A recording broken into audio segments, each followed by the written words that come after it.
আপনার ঘরে কি গর্ভবতী মা, বোন বা স্ত্রী আছে? তার শরীরে কি রক্ত কম?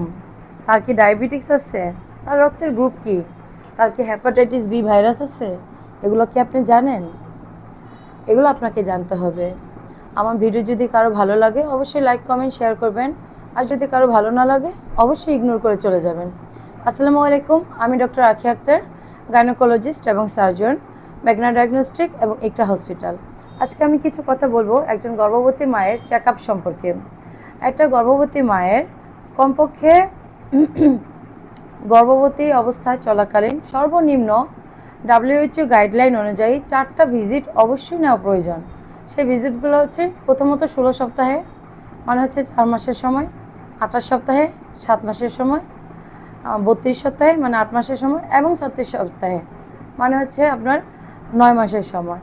তো এই ভিজিটগুলা আপনার গর্ভবতী মাকে অবশ্যই নিতে হবে একজন ডাক্তারের সাথে। আপনাকে দেখতে হবে প্রথমত, যখন প্রাথমিকভাবে একজন গর্ভবতী মা একজন ডাক্তারের কাছে আসেন, একজন গাইনোকোলজিস্টের কাছে আসেন, তাকে আমরা কিছু রুটিন চেক আপ দিই। এই চেক আপগুলো দেওয়ার কারণ আছে। অনেকে ভাবেন যে আমরা হয়তো অপ্রয়োজনীয় পরীক্ষা করাচ্ছি রোগীকে। না, আমরা যেটা করাই সেটা হচ্ছে রুটিন কিছু টেস্ট, যেটা একটা গর্ভবতী মায়ের জন্য জানা অত্যন্ত জরুরি। যেমন আমরা তাকে করতে দিই একটা সিবিসি, মানে তার শরীরে রক্তের পরিমাণ কেমন আছে, তার ব্লাডে কোনো ইনফেকশান আছে কি না, আরও অনেক কিছু সিবিসিতে ইনফরমেশান দেখা যায়। আমরা তাকে করতে দিই একটা আরবিএস, মানে তার ডায়াবেটিস আছে কি না। অনেকে দেখা যায় গর্ভকালীন ডায়াবেটিস ধরা পড়ে। গর্ভকালীন ডায়াবেটিসটা অনেক জটিলতা তৈরি করে। গর্ভের বাচ্চা নষ্ট করে ফেলে, বাচ্চা নষ্ট হয়ে যায়, ভ্রূণ নষ্ট হয়ে যায়, বা ভ্রূণ যদি জন্ম হয় ডায়াবেটিস মায়ের, অনেক সময় অনেক বড় বাচ্চা তৈরি হয়, গর্ভ অবস্থায় জটিলতা তৈরি হয়, অনেক সময় বাচ্চা পেটে মারা যায়, বা অনেক সময় জন্মগত বিভিন্ন ত্রুটি নিয়ে জন্ম হয় বা প্রতিবন্ধী হয়।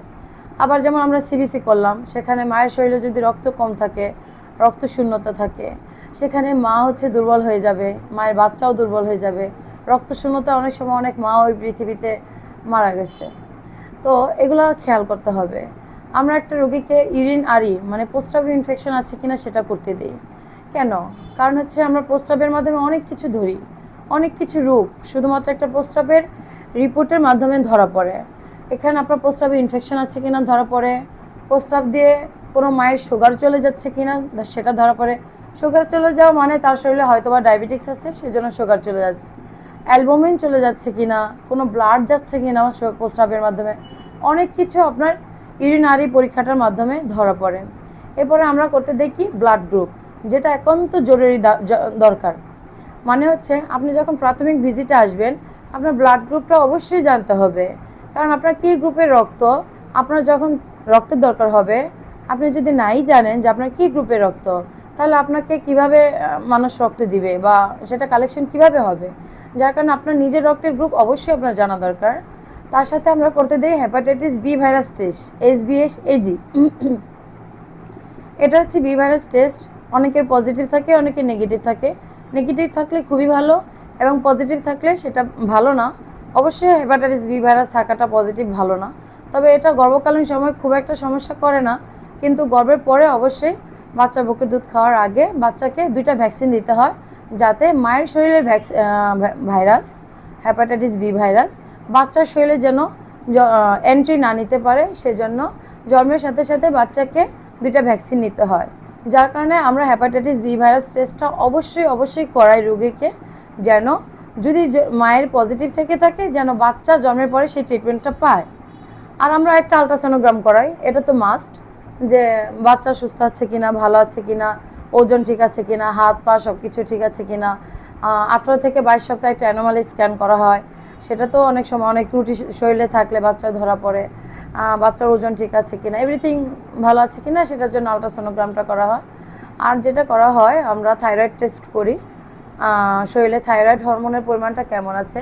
আপনি হয়তো বলবেন যে আমাকে কেন থাইরয়েড টেস্ট করতে দিচ্ছেন, এটা তো এই মুহূর্তে খুব একটা দরকার না। হ্যাঁ, অবশ্যই দরকার।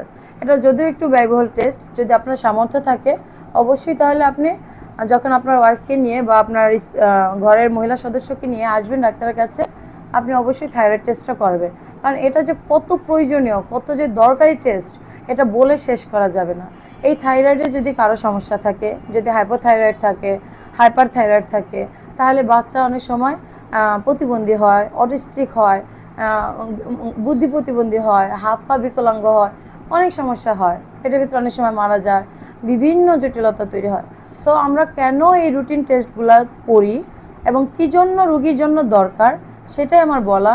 সো আপনার ঘরে যদি গর্ভবতী মা বোন থাকে, অবশ্যই তাকে আপনি এই পরীক্ষাগুলো করিয়েছেন কিনা সেগুলো খেয়াল করবেন, না করেই থাকলে করাবেন। এবং এই টেস্টগুলো একবার যদি করে তাহলে বারবার করতে হয় না।